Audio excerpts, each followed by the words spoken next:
horror fans, strap in, because there are some video presentations, I don't want to call them horror movies, that just can't hide away from the all-seeing eye of creativity and the passionate originality that is so synonymous with horror cinema. Now, don't get me wrong, because I don't want to bash anyone that has the drive to film, produce and pull the strings necessary to get a movie made, never mind a horror movie, but that's never an excuse to take a cinematic masterpiece, pull off its arms, rearrange its teeth, slap it in a shiny new pair of dungarees and try and call it by the same name. No, that's just a step too far. What's going on, horror fans, and welcome back to the Scariest channel on YouTube, Top 5 Scary Videos. As always, I'll be your horror host, Jack Finch, and I'm sure you've already seen Lucy's part 1 of this list, so join me as we take a look at the top 5 worst horror movie remakes, part 2. Roll the clip. What's going on?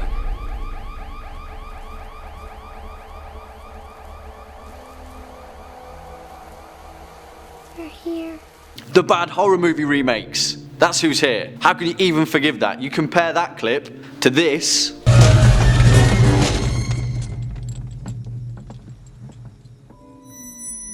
They're here. You can see what I mean, right? Well, believe me when I say this, folks, it can and it will get worse. Hold on to your hats. Before we dive into this list though, folks, you know the drill by now. If you're a fan of this video, horror cinema, or just top 5 scary videos in general, be a dear and hit that thumbs up button, as well as that subscribe bell, so you can stay up to date with our latest and greatest uploads. On with the show. Kicking off at number 5, The Hitcher, 2007. Hold her steady.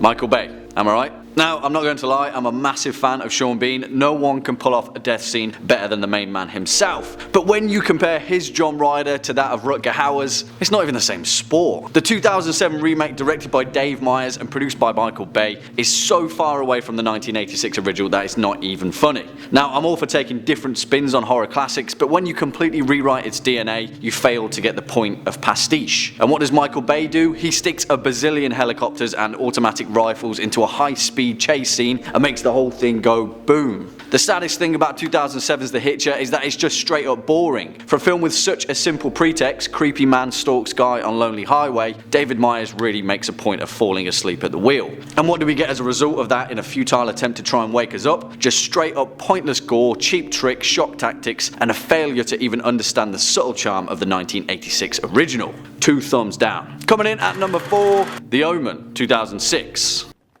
Please. Help.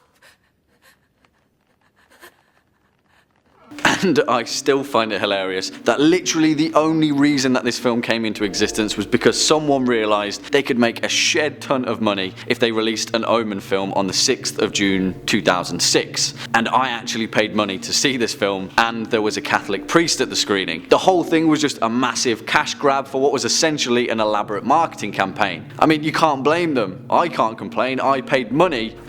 Geez, what a terrible movie. And really, the question we should really be asking, how do you take a movie about the literal spawn of Satan and somehow make it boring? Richard Donner's 1976 slow-burning thriller is perhaps one of the greatest horror movies of all time, building itself up with an eerie sense of dread, crawling through the dilemma of whether or not to kill an evil child. The original is brilliant because we were always questioning, maybe, just maybe, this Damien kid isn't the son of Lucifer after all, and Gregory Peck's character is potentially going crazy. Yep, none of that in the 2006 film, just a creepy looking kid on a scooter. Nothing to see here. Next up at number 3, The Thing, 2011.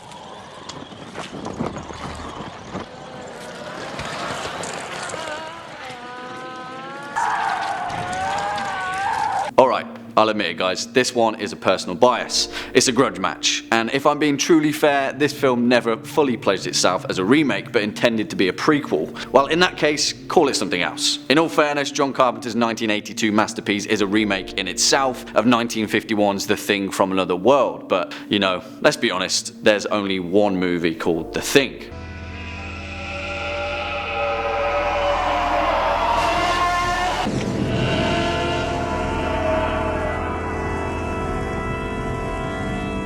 And sadly, it's not this one. By far though, this is the best film on this list, and it's got some real talent attached to it, but sadly, it doesn't live up in any shape or form to its namesake, and as my man Omar Little said in The Wire, you come at the king, you best not miss. For a film that is intended to be the pastiche of a slow-burning, claustrophobic whodunit, this entire movie is shot in wide. Also, for a story that features a bunch of colleagues who've been trapped in an Arctic way station for supposedly months on end, these guys act like they've just met each other. Also, the CGI just straight up sucks. I'll admit it, I'm being a bit of a snob in this one, but I'm mad as hell, and I'm not going to take it anymore.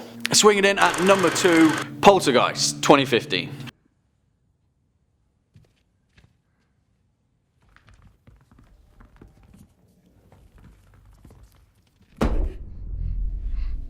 And it's just getting worse, guys. This film was so sad. It was unnecessary. Nobody wanted it. Nobody asked for it. Just because Paranormal Activity was a success doesn't mean you have to butcher a classic. And again, which you may begin to pick up as a theme in this list, it was just straight up boring. Play that clip back again. Listen to how empty it is. Just pure nothingness.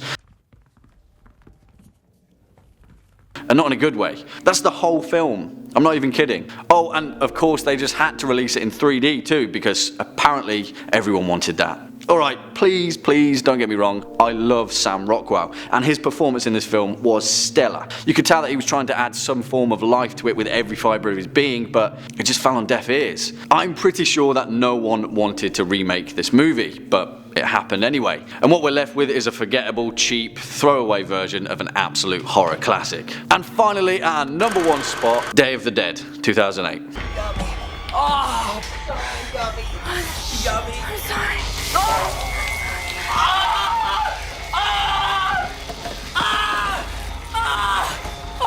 I wish I had some bleach to pour into my eyes after watching this film. That's exactly how it felt, those annoyed, panic screams. Straight up guys, 2008's Day of the Dead is a terrible movie. You want to know how little anyone cared about making this movie? Mina Suvaris' character, that she's referred to the whole time throughout the film, is listed as a completely different name in the closing credits. The main character. Yeah, no one cared to change it. If that's not revealing, I don't know what is. George Romero is to zombie horror as Odin is to beards and ale. It's a sad state of affairs that an entire studio took his 1985 zombie tour de force and thought it'd be a great idea to write off his name and create a steaming pile of poorly CGI'd organs. It doesn't even fall in the realm of so bad it's good, it's just freaking terrible. Nobody at no point sat down and read this script and said out loud, you know what, this is going to be a great zombie movie that gives a nice subtle nod to George Romero's passion for horror, and we're going to do the best of our ability to create that. Nah.